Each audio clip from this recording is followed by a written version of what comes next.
পরীক্ষার হলে চলুন দেখে আসি ছাত্রছাত্রীরা কেমন পরীক্ষা দিল। এই যে বাবা, পরীক্ষা কেমন দিলা? এ প্লাস পাবে কি? আত্মীয় স্বজনদের মুখোমুখি হতে পারবে কি? বাবা মার নাক রক্ষা করতে পারবে কি? দেশের উজ্জ্বল ভবিষ্যৎ হতে পারবে কি? বিয়ে করতে পারবে কি? চাঁদে যেতে পারবে কি? মঙ্গল গ্রহে গিয়ে হাঁটতে পারবে কি? আমি গোল্ডেন এ প্লাস পাবই। আমি জন্মের পর থেকে বৃত্তি পেতে পেতে বড় হয়েছি। এমনকি আমি পায়খানায় বসলেও এ প্লাস পড়ে। আমি ক্লাসে বসে গরম বাতাস চালে সেই গরম বাতাসে সবাই এ প্লাস পেয়ে যায়। আমার পা ধোয়া পানি এই এলাকায় খুবই বিখ্যাত।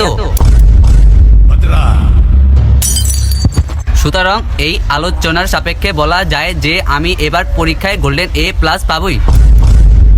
সমান সমান প্রমাণিত।